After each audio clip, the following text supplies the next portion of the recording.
चलो बेटा धोरण 12 चैप्टर नंबर 6 लेक्चर नंबर 25 સૌથી અગત્યની થિયરી છે અગત્યની થિયરી આવવાનો ઘણી બધી છે એમાંથી એસી જનરેટર નો સિદ્ધાંત અને રચના કાર્ય પદ્ધતિ આપણે એમાં ઈએમએફ નું સૂત્ર મેળવવાનું છે પણ હમણાં નહીં થોડોક સમય પછી અત્યારે આપણે ઈએમએફ નું સૂત્ર ને મેળવશું બરાબર આમાં છે શું જ્યારે એક ક્ષેત્રફળ આ એક પૃષ્ઠ છે જો વાહકતાનું કૂચડું આયરું એક તો એ ક્ષેત્રફળ ધરાવતું વાહકતાનું ગૂંચવણ ચુંબકીય ક્ષેત્રમાં આ એન અને એસ બે કાયમી ચુંબકો છે તો એ કાયમી ચુંબકો હોય તો એ પોતાનું શું ઉત્પન્ન કરશે એન થી એસ તરફ આમ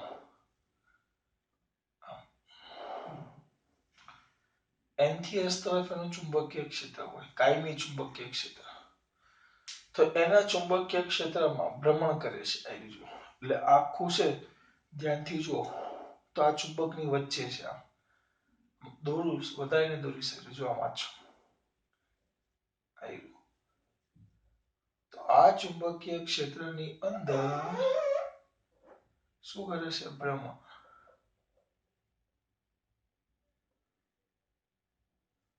આની અંદર ભ્રમણ કરે છે જ્યારે એક ક્ષેત્રફળ ધરાવતું વાહકતાનું ગૂંચવણ ચુંબકીય ક્ષેત્રમાં ભ્રમણ કરે છે ત્યારે ગૂંચવણનું અસરકારક ક્ષેત્રફળ એ cos θ થઈ જાય છે હવે આ મુદ્દો સમજવા માટે સમીકરણ અને તેમાંથી રાહ જોવી પડે જે થીટા એ અને બી વચ્ચેનો ખૂણો છે એટલે આપણે શું આવે નિયમ શું આવે ફ્લક્સ ફાઈ કોઈ પણ ક્ષેત્રફળ આવે અહીંયા તેને આપણે સમજાવું અસમાન ચુંબકીય ક્ષેત્ર છે આમ અને એની અંદર તમે આમ પૃષ્ઠ મૂકો આપણે આગળ ભણી ગયેલા પૃષ્ઠ મૂકો પૃષ્ઠ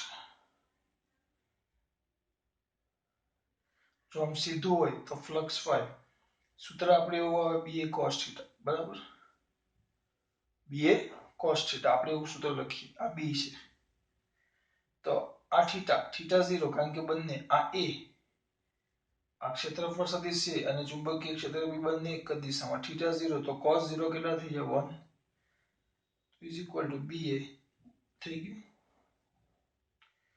પણ આપણને ખબર છે આપણે સાબિત કરેલું છે પહેલા ચેપ્ટરમાં જો આમ હોય ચુંબકીય ક્ષેત્ર અને આપણો પૃષ્ઠ આમ ત્રાંસુ હોય તો આપણો બી અને આ એ બંને વચ્ચે કઈ ખૂણો કેટલો થયો થીટા બંને વચ્ચેનો ખૂણો કેટલો થયો થીટા હવે બંને વચ્ચે ખૂણો થીટા થાય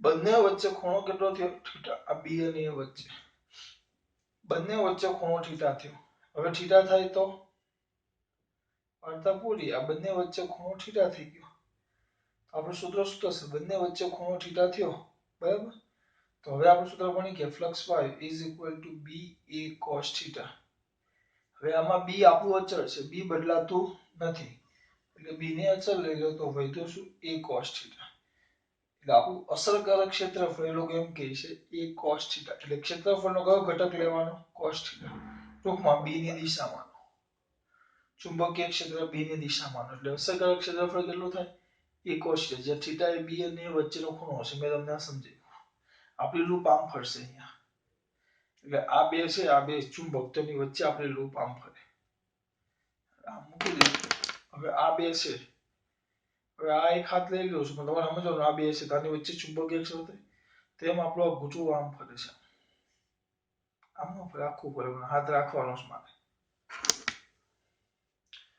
જ્યાં થીટા એ અને બી વચ્ચેનો ખૂણો છે ભ્રમણને કારણે ફ્લક્સમાં ફેરફારથી પ્રેરિત EMF ઉત્પન્ન થાય હવે ભણી ગયા ભ્રમણ થાય જેમ ભ્રમણ કરશે એમ થીટા બદલાય આ થીટા જેમ ભ્રમણ કરે એમ થીટા બદલાય તો થીટા બદલાય થીટા બદલાતો જાય તો ફ્લક્સમાં શું થશે ફેરફાર ફ્લક્સમાં ફેરફાર થાય તો આપણે ભણી ગયા epsilon is equal to delta phi by delta t એને કારણે પ્રેરિત EMF ઉત્પન્ન થાય એટલે તમે એને ફેરવો તો તમે જે ફેરવવા માટે ઉર્જા વાપરો એટલે કે યાંત્રિક ઉર્જા એ યાંત્રિક ઉર્જાનું કઈ ઉર્જામાં રૂપાંતર થાય વિદ્યુત ઉર્જા આમ એકદમ વ્યવસ્થિત લખો તો નાના હતા એટલે આવું લખતા કે જનરેટર છે એ યાંત્રિક ઉર્જાનું શેમાં રૂપાંતર કરે? વિદ્યુત ઉર્જા. ખરેખર આ જ લખાય પણ આ કેમ કામ કરે બે જ લખવાનું. એ અને બી એક ક્ષેત્રફળ ધરાવતું વાહકતાનું પૂછવું એ ચુંબકીય ક્ષેત્રમાં ભ્રમણ કરે. તો વ્યવસ્થિત લખવું હોય અહીંયા એ બરાબર જ છે. કમ્પ્લીટ કઈ ભૂલ છે ને પણ ચુંબકીય ક્ષેત્ર બી માં ત્યારે અસરકારક ક્ષેત્રફળ એ કોસ છે. થીટા એ અને બી વચ્ચેનો ખૂણો છે. તો ભ્રમણ સાથે ફ્લક્સમાં ફેરફાર થવાથી પ્રેરિત EMF ઉત્પન્ન થાય. ભ્રમણ થાય તો થીટા બદલાય તો ફ્લક્સ બદલાશે. ફ્લક્સ બદલાય તો આપણે બની epsilon is equal to delta phi by delta t. તો પ્રેરિત શું ઉત્પન્ન થશે? EMF. આ વાત આપણે કહી બહુ સિમ્પલ. જો આ મેં તમને સમજ્યું. હા, પરીક્ષામાં લખવાનું હોય ને એટલે સેન્ટેન્સનો પણ ભૂલ ન થવી જોઈએ. જ્યારે એક વેક્ટર એ જેટલું ક્ષેત્રફળ ધરાવતું વાહકતાનું પૂછવું એ ચુંબકીય ક્ષેત્ર બી માં ભ્રમણ કરે ત્યારે અસરકારક ક્ષેત્રફળ કેટલું થાય? એ કોસ જ્યાં થીટા એ અને બી વચ્ચેનો ખૂણો છે. એટલે ભ્રમણને કારણે ફ્લક્સમાં ફેરફાર થાય જેને કારણે પ્રેરિત EMF ઉત્પન્ન થાય. જે યાંત્રિક ઉર્જાનું શેમાં રૂપાંતર કરે? વિદ્યુત ઉર્જામાં. યાંત્રિક ઉર્જાનું શેમાં રૂપાંતર કરે? વિદ્યુત ઉર્જામાં. ધ્યાન રાખજો આ વસ્તુ ભૂલ ન અને ન થવી જોઈએ કોઈ પણ હિસાબે. કોઈ પણ હિસાબે ન થવી જોઈએ. હવે આ એનો સિદ્ધાંત લખો મેં. પછી છે એની રચના. રચનાની રચના. બોલો બેટા.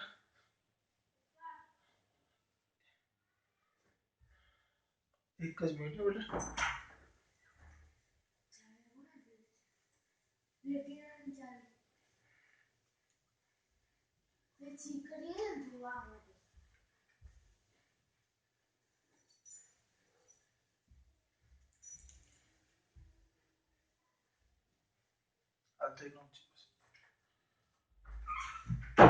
ક્યાં હતા આપણે? ચલો વચ્ચે આવતો ડિસ્ટર્બન્સ રહેશે. હા, આમાં પુશ નથી થતું આ ફોનમાં. હા, ફોન પતી ગયો બેટા. અર્શવર્ષ રચના. તો રચનામાં જો આ બે ચુંબકો છે. તો આ એક વાહકતાનું પૂછવું છે. જો એને ધરી પર ધરી એક ધરી હોય વચ્ચે આમ કમ્પ્લીટ એક ધરી હોય.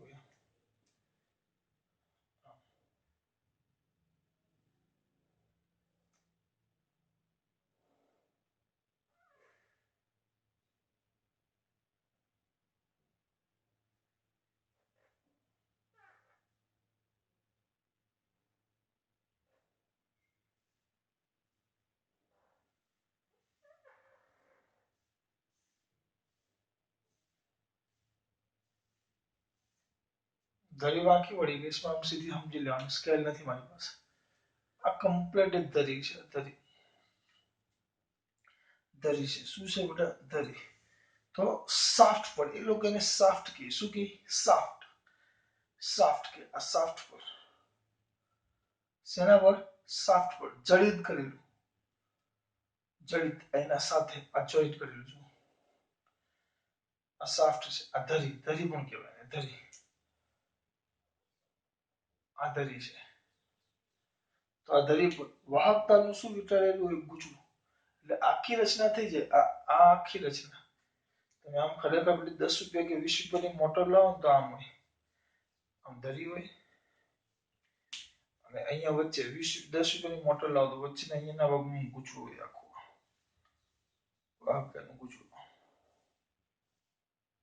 તો આ સાફ્ટ પર ધરી પર આ વાહકતાનું ગુચવું. આ ગુચવું જોડાયેલું હોય જેને આપણે આર્મેચર કહીએ આખી રચનાને. એટલે આપણા માટે આર્મેચર કોણ થશે? આ કાળો આ ગુચવું અને આ વચ્ચે આ ધરી. તો ક્યાં ક્યાં? સાફ્ટ પર. ક્યાં? સાફ્ટ પર. સાફ્ટ પર વાહકતાનું શું જોડવામાં આવે બેટા? ગુચડું. તેને આપણે શું કહીએ છીએ? આર્મેચર. આ સાફ્ટ એટલે ધરી પર આ વાહકતાનું ગુચડું હોય આવું. બહુ બધું હોય આવું. એ તમે પેલું 10 રૂપિયાની મોટર લાઈન ખોલો તો દેખાય. તેને આર્મેચર કહેવાય. એને શું કહેવાશે? આર્મેચર. એક જ મિનિટ. વંશ ઓ વંશ વંશ કાં છે?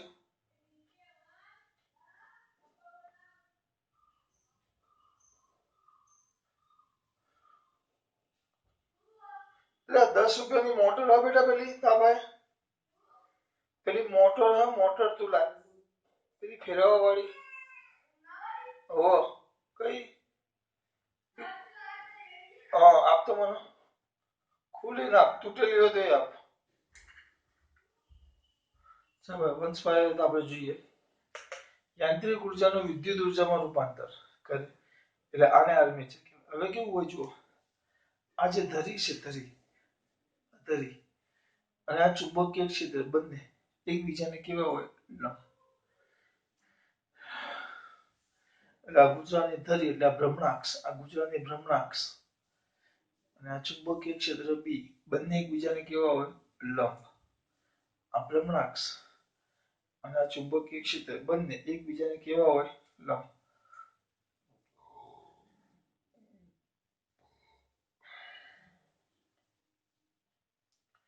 હવે કેવું થાય આને બહારથી આ જે ધરી છે ધરી આ ધરીને બહારથી આપણે ફેરવવાની કોઈ પણ રીતે આ જે ગુજરાતની ધરી છે એને કોઈ પણ રીતે બહારથી ફેરવો કોઈ પણ રીતે જો આને ફેરવવાની 50 રીત છે. હું તમને 2-3 કહું છું. પહેલું સિમ્પલ વસ્તુ છે આ ધરી છે એની આગળ પંખો મૂકી દઈએ અને પવન ચક્કી જોડી દઈએ તો પવન ચક્કીને કારણે આ ધરી ફરે. એ જ વસ્તુ આગળ ટર્બાઇન મૂકી દો તો પાણી પડે તો ટર્બાઇનને કારણે ફરે. સિમ્પલ સાદું હાથ મૂકીને આમ કરો તેને કારણે ફેરવો તો એ પણ ફરે. તો આ બધાની રીતે આ ધરી ફરે કોઈક રીતે આ ધરી ફેરવવાની આ ધરી ફરે એટલે આ ધરી ફરે એટલે એની સાથે જોડેલું શું ફરે ગુચડું ગુચડું ક્યાં ફરશે ચુંબકીય ક્ષેત્રમાં આ ધરી ફરે ખુલેલી નહીં બેટા ખુલેલી નહીં મોટર તૂટેલી છે તૂટેલી આખી નહીં તૂટેલી જો શ્યોર જોઈ દેજો જો આવી મોટર આવે અહીંયાથી ખોલવી પડે તો થાય તો તમને અંદર દેખાય આર્મેચર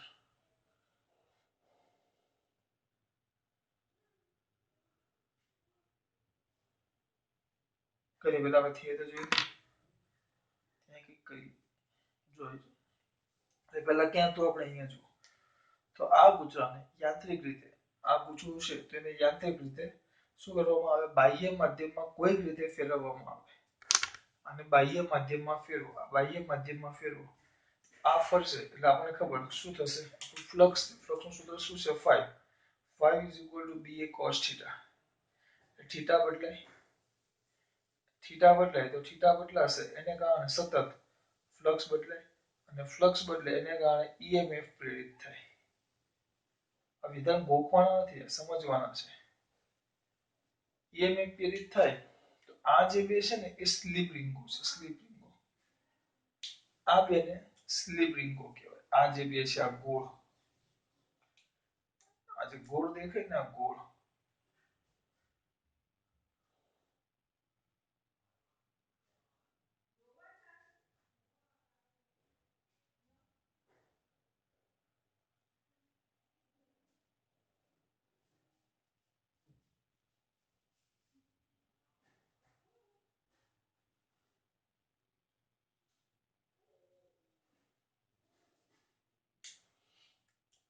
આ જે બે છે સ્લીપ રિંગો કહેવાય સ્લીપ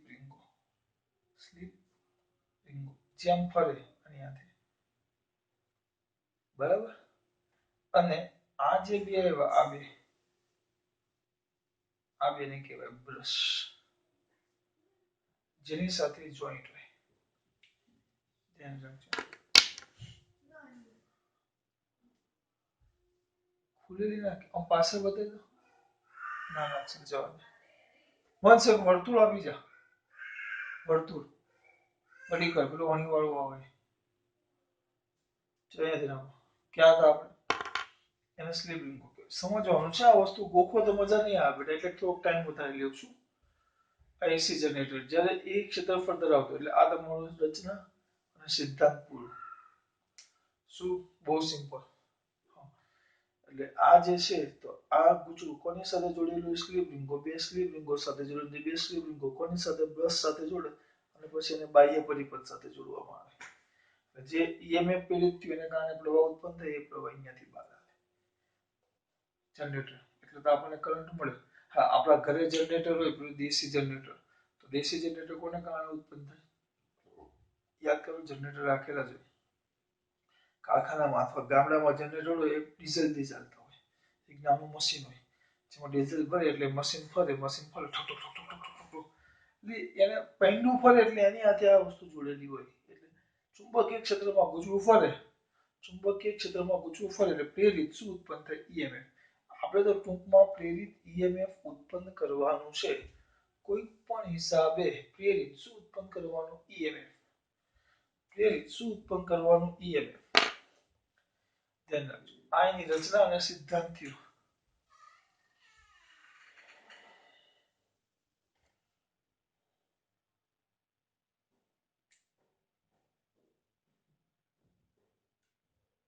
ઘરે પેલા આટલું જોઈ લઈએ પછી કાઢીને તૈયાર રાખો. બીજા પીરિયડમાં બતાવીશ. આ 25 રાખીએ તો 26 જો ધ્યાન આપજો. આ વસ્તુ ક્લિયર થઈ જવી જોઈએ. તમારી રચનાના સિદ્ધાંત પૂરો થઈ ગયો. શું બોલ્યા પહેલા?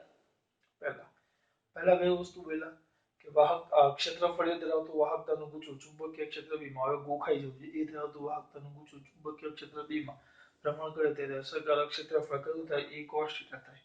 થીટા એ અને બી વચ્ચેનો ખૂણો છે. ભ્રમણ કરે એટલે થીટા બદલે રિફ્લેક્સ બદલે એને કારણે ઈએમએફ પ્રેરિત થાય. સિદ્ધાંત યાંત્રિક ઉર્જાનું કઈ ઉર્જામાં રૂપાંતર કરે? વિદ્યુત ઉર્જા. આકૃતિમાં દર્શાવ્યા અનુસાર એક વાહકતાનું ગુચ્છું આ ધરી પર એટલે એનું લખું નામ શું આવ્યું? શાફ્ટ પર. શાફ્ટ પર જડિત કરેલું વાહકતાનું ગુચ્છું હોય જેને આર્મેચર કહેવાય. આર્મેચરમાં એ રીતે ગોઠવવામાં આવે કે આની ભ્રમણાક્ષ એ ચુંબકીય ક્ષેત્ર બી ને કયા રૂપે રહે? લંબરૂપે. હવે બહારથી કોઈ યાંત્રિક રીતે આ ધરીને અથવા આર્મેચરને શું કરવામાં આવે? ફેરવવામાં આવે. જેને કારણે ગુજરાત સાથે સંકળાયેલા ફ્લક્સમાં શું થશે? ફેરફાર અને ઈએમએફ પ્રેરિત થશે. હવે આ જે ગુચડું છે એની છેડે શું જોડેલું? બે સ્લીપ રિંગો જેને કોની સાથે જોડવામાં આવે? બ્રશ સાથે. બ્રશ વડે કયા પરિપથ સાથે? બાહ્ય પરિપથ સાથે. તો બાહ્ય માધ્યમ સાથે શું કરેલું હોય છે? જડિત કરેલું. આમાં ખબર પડવી જોઈએ. ખબર પડે? આવી ગયું. હવે આને કારણે ઉદ્ભવતું પ્રેરિત ઈએમએફ નું સૂત્ર જોઈ લઈએ. આને કારણે ઉદ્ભવતા પ્રેરિત ઈએમએફ નું સૂત્ર જોઈ લઈએ. આ પૂછી નાખું છે.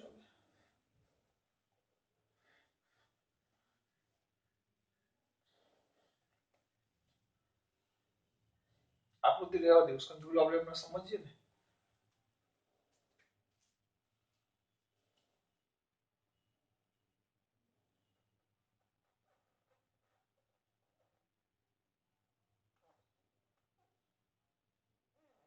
પ્રેરિત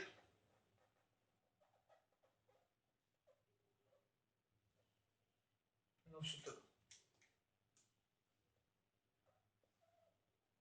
પ્રેરિત કોનું સૂત્ર? ઈએમએફ. કોનું સૂત્ર મેળવવાનું છે આપણે? પ્રેરિત ઈએમએફ.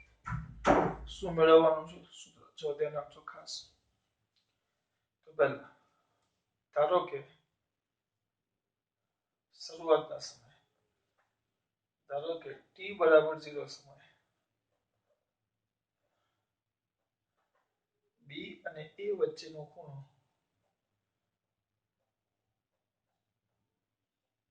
થીટા બરાબર 0 છે. ઉદાહરણ શરૂઆતના સમયે બંને વચ્ચેનો ખૂણો થીટા કેટલો છે? 0. બંને વચ્ચેનો ખૂણો થીટા કેટલો છે? 0. હવે વિપુલ પટેલ કહી દે. જો આ જે ગૂંચળું છે ગૂંચળાની કોણીય ઝડપ ઓમેગા હોય તો ઓમેગા છે. ત્યાંથી ગોળ ગોળ ફરે છે એની ઝડપ કેટલી છે? ઓમેગા. ઓમેગા હોય તો ટી સમયે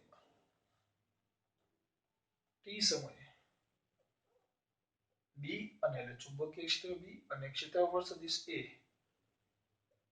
વચ્ચેનો ખૂણો theta is equal to omega T. અમુક ને થશે ક્યાંથી આવ્યું તો યાદ કરો. ઓમેગા બરાબર થીટા બાય ટી. કોણીય ઝડપ બરાબર કોણીય સ્થાનાંતર છેદમાં તે માટે લાગતો સમય થીટા બાય ટી. તેના પરથી theta is equal to omega t. સમીકરણ નંબર 1. તો ગૂંચળા સાથે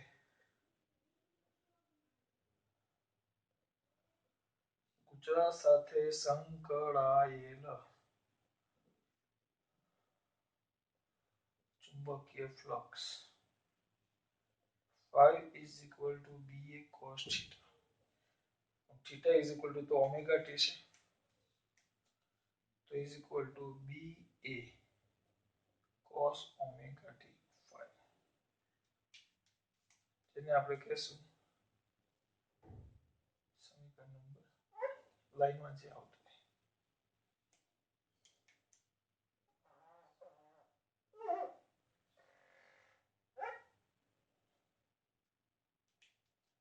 બે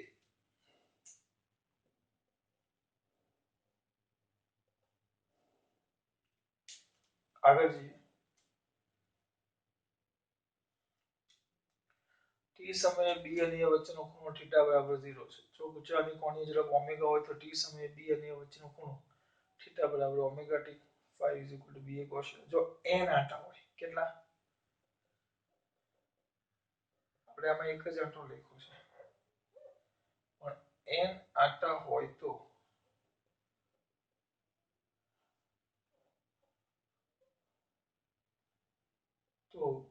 ગુચળા સાથે સંકળાયેલ ચુંબકીય ફ્લક્સ કુશાસન ચંપમથી 5 અને 5 ડેશ કે તો 5 is equal to n ba cos omega t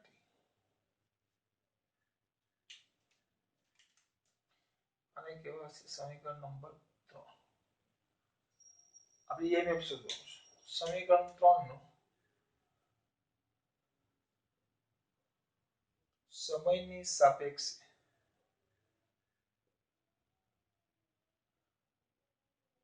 વિકલન કરતા શું કરતા વિકલન તો સમયની સાપેક્ષે વિકલન કરતા તો epsilon is equal two minus આપણે ખાલી સૂત્ર અથવા તો સમીકરણ 3 ની સમયની સાપેક્ષે વિકલન કરતા બે બાજુ વિકલન કરો d5/dt is equal to d/dt n ba cos omega t બરાબર હવે આમાંથી d5/dt અને તો પ્રેરિત EMF કે ફ્લક્સમાં તો ફેરફાર અહીંયા લખું છું તો is equal to શું છે epsilon is equal to n ba એ તો અચળ અને આવશે d/dt હા કયો ઓમેગા છે cos નું વિકલન શું થશે માઈનસ sin હા આ તમે લેન્સના નિયમ પ્રમાણે લખો તો અહીંયા આવશે માઈનસ એપ્સિલોન કેમ કારણ કે આપણે ભણી ગયા કે epsilon is equal two minus d5/dt તો માઈનસ આવી ગયું epsilon is equal two minus d5/dt તો આ માઈનસ આવ્યું d/dt કયું ઓમેગા t આવ્યું cos ઓમેગા t તો cos ઓમેગા t છે અહીંયા લખીએ d/dt cos ઓમેગા t જોજો ધ્યાન આપજો કયું ઓમેગા t છે cos ઓમેગા t છે તો cos બેટા cos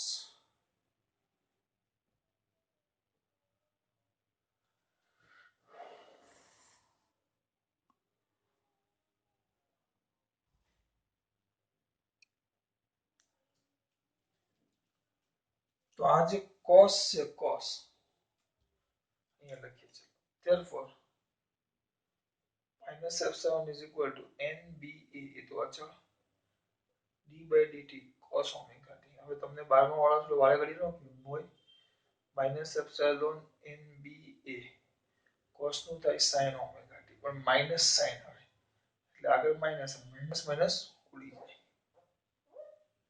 cos નું આવે માઈનસ sin omega t અને હા આ પેલું પદ છે એટલે અહીંયા સાઈડમાં લખું છું તમારા માટે જસ્ટ માત્ર તમારી માટે લખું છું અહીંયા ધ્યાન શું છે d/dt cos omega t લખો cos નું થાય માઈનસ sin omega t બરાબર અને આ બધું પાછું વિકલન omega t નું તો d/dt omega t પણ એમાં ઓમેગા એકલું બહાર આવે એટલે minus sin omega t into omega પાછું ઓમેગા આવે હાથે એટલે અહીંયા સાથે સાથે આવશે ઓમેગા એટલે આપણું સૂત્ર થશે epsilon is equal two NBA omega sin omega t આ સૂત્ર યાદ રાખજો હવે આ આપણને જે સમીકરણ નંબર 4 મળ્યું જો 4 આ ચોથું આ ત્રીજું ને આ ચોથું EMF નું સૂત્ર મેળવ્યું છે આ સમીકરણ નંબર 4 મળ્યું અને ધ્યાનથી જુઓ d5/dt d/dt n b હવે 4 મળી ગયું n આટાની સંખ્યા ગુચરામાં ફિક્સ હોય છે હા આપેલા ગુચરામાં હા પછી ગુચરું બદલે તો બદલે b એનું ચુંબકીય ક્ષેત્ર ફિક્સ હોય a અને ઓમેગા બધું જ ફિક્સ ખાલી આ sin ઓમેગા t આ sin વાળું પદ બદલાય હવે એમાં હું શું કરું છું જો ધ્યાન આપજો એમાં હું એક શરત લઈ લઉં કે sin omega t is equal two 1 લેતા આની મેક્સિમમ કિંમત sin ની મહત્તમ કિંમત 1 હોય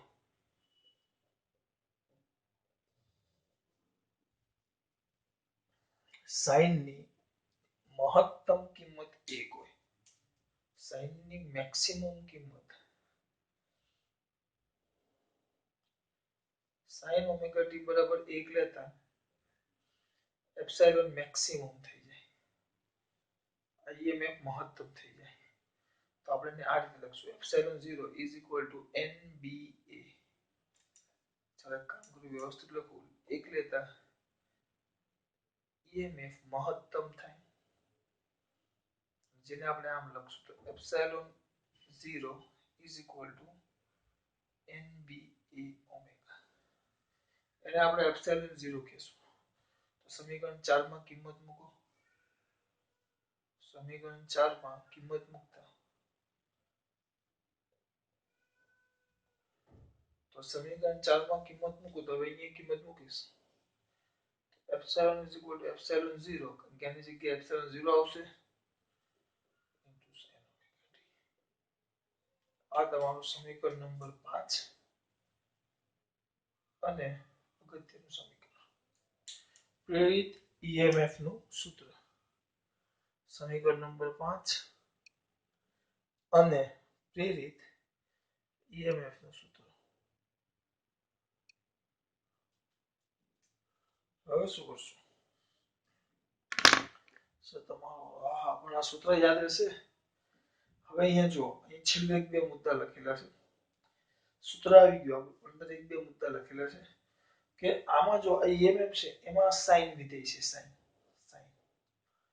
મેં તો ખબર છે સાઇન ની કિંમત કેટલી હોય ખબર સાઇન ની કિંમત -1 થી 1 ની વચ્ચે હોય હા આ બેની વચ્ચે સાઇન ની કિંમત ક્યાં -1 થી 1 ની ક્યાં બેટા વચ્ચે -1 થી 1 ની ક્યાં હોય વચ્ચે કોની કિંમત સાઇન ની કિંમત ક્યાંથી -1 થી 1 ની ક્યાં હોય વચ્ચે કોની કિંમત સાઇન ની કિંમત હંમેશા -1 થી 1 ની વચ્ચે હોય એટલે આમાં બે આવે -1 ને +1 એટલે એનો મતલબ એમ થાય તમે એ કિંમત મૂકો તો તમારું EMF એપ્સિલોન છે એ -ε0 થી એપ્સિલોન +ε0 એટલે મહત્તમ અને ન્યૂનતમ પણ પ્લસ અને માઈનસ એમ એટલે એનું EMF સતત બદલાયા કરે ઘડીક વાર પ્લસ હોય તો ઘડીક વાર માઈનસ હોય ઘડીક વાર પ્લસ હોય તો ઘડીક વાર માઈનસ હોય તો સમજો ગુચરું લઈ લો તમે હવે વિચારો આમ છે અને આમ ફેરવીને તમે આમ લઈ જાઓ આમ ફરે એક આંટો અડધો આંટો પૂરો થાય તો આ છેડો હવે આમાંથી એક છેડો દાખલા તરીકે આ પ્લસ છેડો છે અને આ માઈનસ છે તો ફરીને આમ આવે એટલે અડધો આંટો થયો તો એક પ્લસ થઈ ગયો જે પ્લસ હતો એ માઈનસ થઈ ગયો માઈનસ હતો પ્લસ થયો એટલે EMF નું મૂલ્ય પ્લસ અને માઈનસ ની વચ્ચે આની વચ્ચે સતત શું થયા કરે બદલાય એટલે 5 વોલ્ટની જો આમાં 5 વોલ્ટ ઉત્પન્ન થતા હોય તો એની કિંમત +5 વોલ્ટ થી -5 વોલ્ટની વચ્ચે બદલાય એટલે બદલાય એટલે આ છે ને આ વોલ્ટેજ અચળ નથી વોલ્ટેજ સતત બદલાયા કરે છે EMF સતત બદલાય છે EMF સતત બદલાય એટલે જ એને નામ આપ્યું AC generator AC alternate current એટલે આમાં જે ઉત્પન્ન થાય ને આમાં વોલ્ટેજ દોરો ને તો આમ ઉત્પન્ન થાય સતત હમણાં આપણે દોરશું આપણે હમણાં આની વાત ચાલો બીજી આકૃતિમાં કરી પેલા આટલામાં ખબર પડી આ થઈ ગયો તમારો લેક્ચર 25 અને ખૂણા જનરેટરની વાત પહેલા હું હતું એક ક્ષેત્રફળ ધરાવતું ગુજરું એ ચુંબકીય ક્ષેત્રમાં શું ગોઠવેલ છે, જે ચુંબકીય ક્ષેત્ર બી માં એ રીતે ગોઠવેલ છે કે જેથી કરી બી અને એ વચ્ચેનો ખૂણો થીટો થાય. અસરકારક ખૂણો સોરી એક ક્ષેત્રફળ ધરાવતું ગુજરું વાહક ચુંબકીય ક્ષેત્રમાં એ રીતે ગોઠવેલ છે કે જેથી તેનું અસરકારક ક્ષેત્રફળ એક cos થીટા થાય. થીટા એ અને બી વચ્ચેનો ખૂણો છે. જેમ પ્રમાણ કરે એમ થીટા બદલે એટલે ફ્લક્સ બદલે એને કારણે પ્રેરિત ઇએમએફ ઉત્પન્ન થાય. યાંત્રિક ઉર્જાનું શેમાં રૂપાંતર થાય? વિદ્યુત ઉર્જામાં. સિદ્ધાંત રચનામાં આધારિત એટલે ઊંઘમાં પેલું આપણે ક્રેક શાફ્ટ ઉપર બેટા વાહકતાનું ગુજરું હોય જેને આર્મેચર કહેવાય અને એ રીતે ગોઠવે કે આની ભ્રમણાક્ષ અને ચુંબકીય ક્ષેત્ર બી એકબીજાને લંબ રૂપે રહે. ચુંબકીય ક્ષેત્ર બી એકબીજાને કયા રૂપે રહેલો આ ગુજાને બહારથી કોઈ પણ રીતે યાંત્રિક રીતે શું કરવામાં આવે? ફેરવવામાં આવે. પછી પાછો મુદ્દો લખી નાખો. ફેરવો એટલે બી અને એ વચ્ચેનો ખૂણો થીટા બદલે એટલે ફ્લક્સ બદલે એટલે પ્રેરિત ઇએમએફ ઉત્પન્ન થાય. જેના માટે એની ફરતે એની છેડે શું જોડેલી હોય? સ્લીપ રિંગો સાથે શું જોડેલા હોય? બે ધાતુના બ્રશ અને એ ધાતુના બ્રશ જોડેલા છે. જુઓ એ ધાતુના બ્રશને બાહ્ય પરિપથ સાથે જોડવામાં આવે. રચના પૂરી. શરૂઆતમાં બંને વચ્ચેનો ખૂણો થીટા છે. થીટા બરાબર કેટલો છે? 0. હવે ગુજરું કોણની ઝડપ ઓમેગાથી ભ્રમણ કરે તો ટી સમયનો એ વચ્ચેનો ખૂણો theta is equal to omega T. બરાબર. તો flux y is equal two b a cos theta. cos ની જગ્યાએ cos ઓમેગા ટી. n હટાવે તો ગુજરાત સાથે સંકળાયેલ ચુંબકીય flux y is equal two વિકલન તો n બાર cos omega T. cos omega T નું સૂત્ર થઈ જાય માઈનસ sin ઓમેગા ટી. નાનું આવે માઈનસ એપ્સિલોન. માઈનસ બંને બાજુથી ઉડી ગયા. આ સાથે ઓમેગા આવે. સૂત્ર વિકલન શીખવાડેલું એ રીતે. આ તમારું થઈ ગયું પ્રેરિત ઇએમએફ. હવે આના પછીની વાત અલગ આકૃતિમાં આવશે. જો ખાસ વાત. જય શ્રી કૃષ્ણ.